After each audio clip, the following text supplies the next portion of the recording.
I guess, Jay, from a clinical point of view, we talked before about how it's important of where the foot falls, where the foot hits the ground.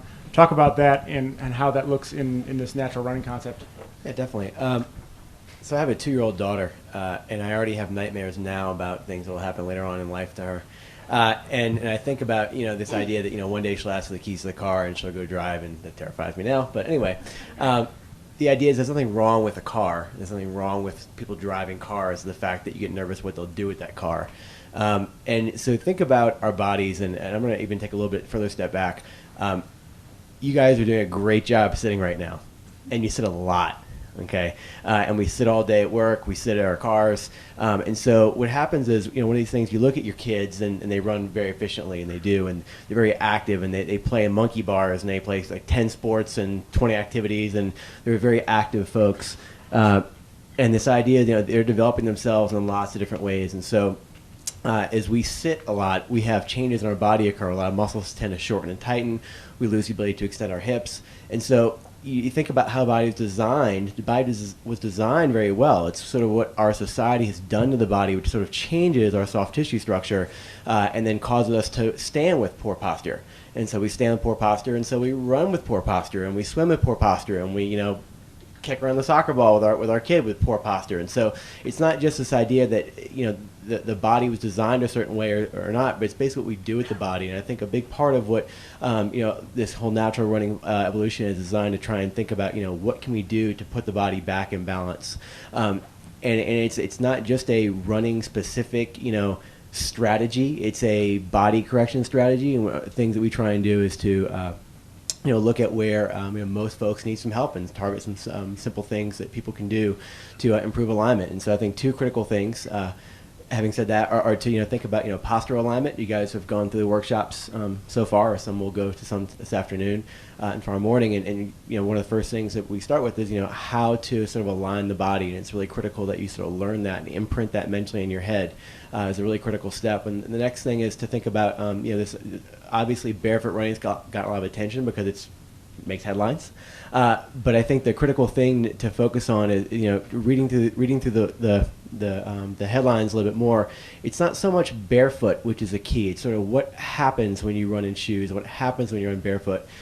Shoes allow you to adopt a contact style which is different than barefoot. It allows you to strike very much in front of your center of mass. And one of the things that we've seen is it's not necessarily whether you're rear foot or midfoot or forefoot, it's where that foot lands in relation to your body, which is very critical. And so a lot of these things we're trying to encourage is, again, trying to restore that natural innate ability, and by teaching those positions, cueing those alignments. So you're thinking about where the foot is, what it does, and what our posture alignment looks like.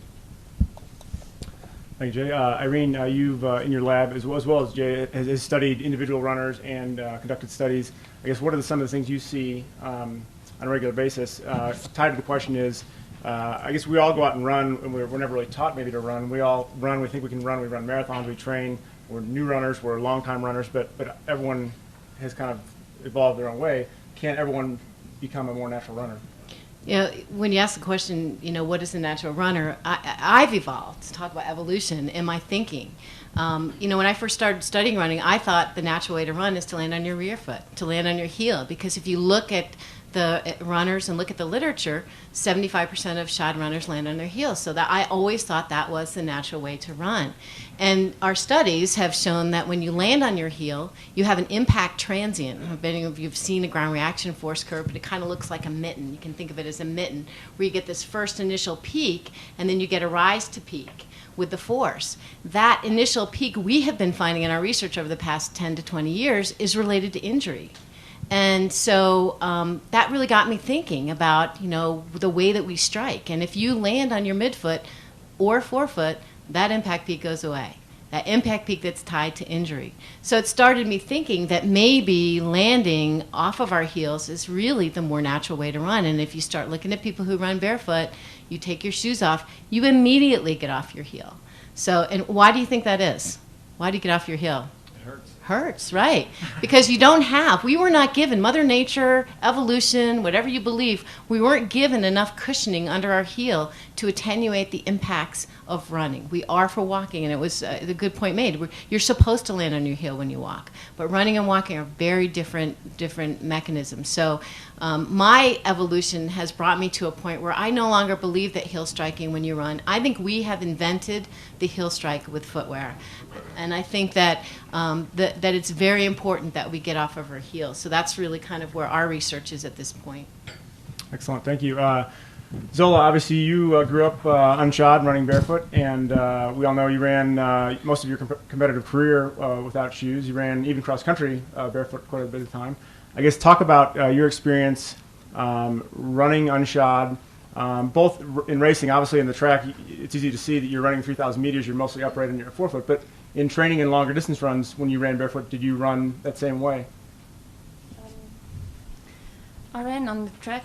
Most of our training we did was on grass and on the track initially, and so I did all my training barefoot for the first year, and then my coach said, okay, you should get some shoes so we can start doing some distance runs on the road. Because of the glass and the rocks on the road, I always ran with shoes on the road. But then we did a lot of interval training on the grass because we were a big group. Instead of going out on the road doing a 12K, we'd do laps of 1Ks on the grass. So I did probably about 60% of my running was running barefoot. And then running with shoes was just the early morning runs on the road. And growing up, when I was younger, I didn't do any road races anyway. So all my races I did barefoot, cross country as well, and running on the track. And the way we grew up in South Africa as well, we grew up barefoot. Even my kids today, if they were in South Africa, they'd go to school barefoot. It's encouraged. The pediatrician I took my kids to when they were young told me keep them out of shoes as long as possible because it's good for their feet to develop naturally and go barefoot. And it's accepted in South Africa. If you go to a mall, you can go to a movie even barefoot. No one will frown upon you. It's just natural to go barefoot. So it's a way of life, and it's really fun watching your kids doing sport. Even the grade ones when they play rugby and cricket, they do it barefoot. And even the high school, most kids in high school still run barefoot. So it's a way of life you grow up. I think it's really difficult when you start. If you're older and you want to go barefoot, I think you should be a bit careful not to start out too fast. It's something you do gradually to strengthen your foot muscles. But for me, the biggest problem I had when I started running with shoes again is I felt so sluggish and uncomfortable because my whole running gait changed, and I got more injuries running with shoes than I ever did running barefoot. So. That's why I'm so glad that somebody discovered or rediscovered natural running and actually realized that when you run, you land on your forefoot. You never land on your heel. And I think that's the main reason I just could never adapt to running with shoes because I always felt so restricted.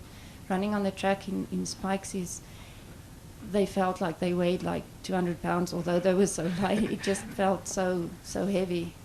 The disadvantage of running barefoot is in bad weather. When you slip on the track, then you have to run with spikes. And cross country in the snow, it's difficult to run in the snow barefoot.